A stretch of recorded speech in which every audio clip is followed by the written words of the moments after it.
మన బందర్లో కొన్ని లొకేషన్‌లో అర్జెంట్‌గా కొన్ని షాప్స్ అనేది తీయడం జరుగుతుంది. ఆ ఏరియాలో మంచి అభివృద్ధి పరంగా రోడ్లు, డ్రైనేజ్‌లు ఎయ్యాలని చెప్పి ఈ గవర్నమెంట్ అనేది యాక్షన్ తీసుకుందంటున్నారు. దీని మీద మీ అభిప్రాయం ఏంటి? కావాలని ఈ షాప్స్ అన్ని తీసేసారంటారా? అభివృద్ధి పరంగా ముందడుగులకెళ్దామని తీశారంటారా? ఏంటి సంగతి? ఇలా జరుగుతుందని అసలు కల్లో కూడా ఊహించలేదండి. ఎందుకంటే మచిలీపట్నంలో కొన్ని రోడ్లు చూస్తుంటే ఆ డ్రైనేజీలు పొంగిపోయినప్పుడు కానీ ఒక అరదుక్కు వాన పడితేనే మెయిన్ రోడ్డు మీద పడవలు తిరిగే పరిస్థితిలో ఆ డ్రైనేజ్ అంతా ఆక్రమించేసి పళ్ళ కొట్లు అందరూ వచ్చేసి అసలు అవి తీస్తారని నేనైతే ఊహించలా. ఇలా జరుగుతుంది. ఎందుకంటే రాజకీయంగా ముడిపడి ఉంటాయి కాబట్టి ప్రతి వాళ్ళు ఎవడో రికమెండేషన్ చేయడం, ప్రతివాడికి కౌన్సిలర్ తెలుసు, ఎవడో తెలుసు రికమెండేషన్ చేయడంతో అవి జరగబోతాయని నేను ఎప్పుడు అనుకోవాలా. నేను 2-3 రోజులుగా చూస్తుంటే ఏదో ఒక చోటలే ఒక గంటలే ఒక రోజులే అనుకున్నా కానీ ఇంచుమించు బందరంతా కూడా బస్టాండ్ సెంటర్ అయితే కనుక అసలు అద్భుతంగా ఉంది. కాకపోతే ఇదే వేడిని కొనసాగించి ఆ డ్రైనేజీలు కూడా పునర్నిర్మాణం చేయాలి.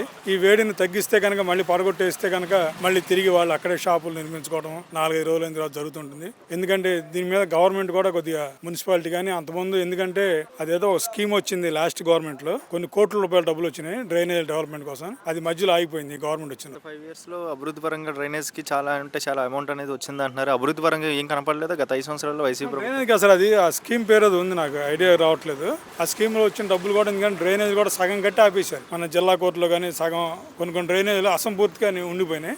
ఆ ఫండ్స్ తిరిగి వెళ్ళిపోయినాయి. మరి ఇప్పుడు ఈ ప్రభుత్వం వచ్చిన తర్వాత ఎలా అనిపిస్తుంది సార్? అక్రమంగా కావాలని తొలగించారంటారు, అభివృద్ధి పరంగా ఫోకస్ చేసి తొలగించారంటారు? అభివృద్ధి పరంగానే జరిగింది అనుకోవాలి మనం. ఎందుకంటే అక్రమంగా అయితే ఒకరి మీద ఖర్చు అయితే పోనీ అక్రమం అనుకోవచ్చు, ఇద్దరి మీద ఖర్చు అయితే దాంట్లో ఏంటంటే వీడు తన మన చూడట్లేదు కదా. అందరం మెయిన్ పాయింట్స్ అన్నింటిలో కూడా ఏదైనా పోయిన పార్టీ పరంగా పోయిన ఒకటి కొట్టి అదే వాడి కొట్టారండి నాకు కొట్టలేని అనడానికి అలా ఎక్కడ జనం కూడా అనుకోవట్లేదండి. పబ్లిక్ లో నేను ఒపీనియన్ చూసే కదా. రాబోయే రోజుల్లో మనకు పోర్ట్ వస్తుంది. నిన్న కూడా Chandrababu Naidu Machilipatnam to Hyderabad green field highway అన్నారు. ఎందుకంటే తెలంగాణకు కూడా ఇదే పోర్ట్ అంటున్నారు.